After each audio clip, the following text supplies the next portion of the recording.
negeri, produk UMKM, dan produk koperasi dalam proses atau pelaksanaan pengadaan barang dan jasa di pemerintah. Ada beberapa poin, 16 poin kalau nggak salah, hal-hal yang penting.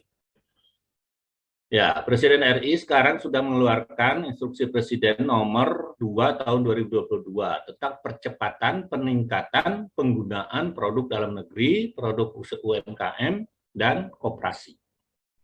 Dalam rangka mensukseskan gerakan nasional Bangga Buatan Indonesia pada pelaksanaan pengadaan barang dan jasa di pemerintah.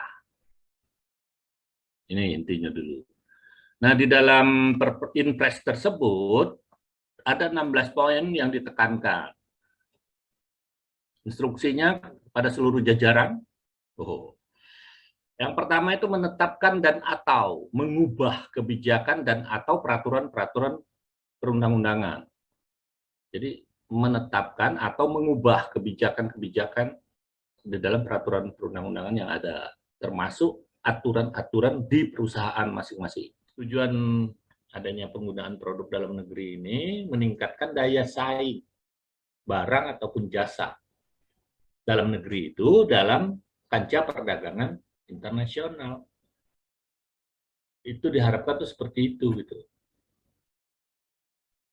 Ini perlu dukungan dari berbagai pihak. Makanya tadi keluarlah Inpres nomor 2 tahun 2022 itu juga ya. Supaya lembaga-lembaga pemerintah, baik pusat, daerah, BUMN, BUMD ini menekankan penggunaan, peningkatan percepatan penggunaan produk dalam negeri itu. Ya. Peningkatan penggunaan produk dalam negeri atau P3DN itu upaya pemerintah untuk mendorong ya, agar lebih menggunakan produk dalam negeri dibandingkan dengan produk impor. Dan juga memberdayakan industri dalam negeri, ya, mengoptimalkan produk dalam negeri pada pengadaan barang dan jasa di pemerintah. Ya. Terlebih lagi nanti kepada perusahaan-perusahaan yang sudah memiliki TKDN, kata saya tadi minimal 25%, mereka akan mendapat preferensi harga, sehingga besar kemungkinan bisa jadi mereka menjadi pemenang tender.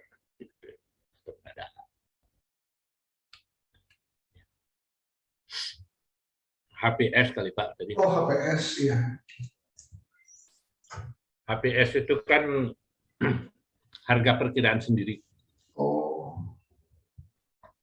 Pada saat perusahaan mau mengadakan pengadaan, dia kan di samping melihat kepada plafon atau pagu anggaran, mereka juga menghitung Pak, untuk kegiatan ataupun produk itu HPS-nya kan berapa. Untuk nanti dijadikan sebagai patokan supaya peserta-peserta tender itu mengajukan penawarannya itu ya di atas itu atau di bawah itu. Itu jadi patokan. Kalau kami biasanya nyebutnya owner estimate, jadi makanya tadi pas di bahasa Indonesia kan owner estimate itulah Pak. Kalau bahasa asingnya itu owner estimate. Oh, oke. Okay. Nah, siap. HPS itu. HPS. Kan ada EE, ada OE. Ya.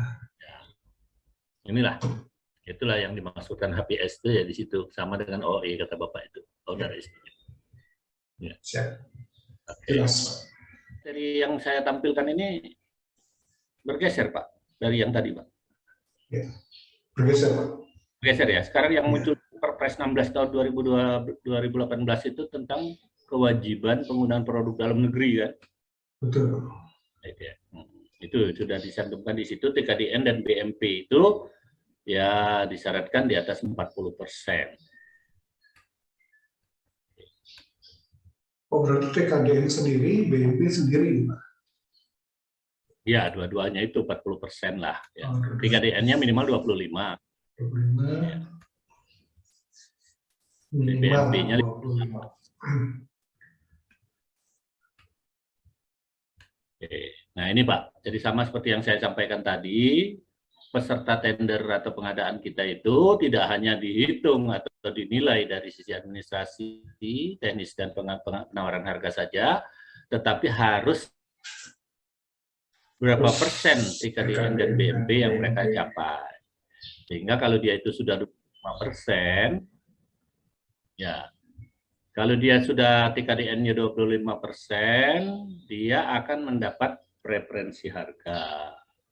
Dengan adanya preferensi harga ini, maka nanti akan terjadi HEA, hasil evaluasi akhir, yang nanti akan dengan hitungan HEA ini, mau tidak mau nanti terjadi pemeringkatan pemenang.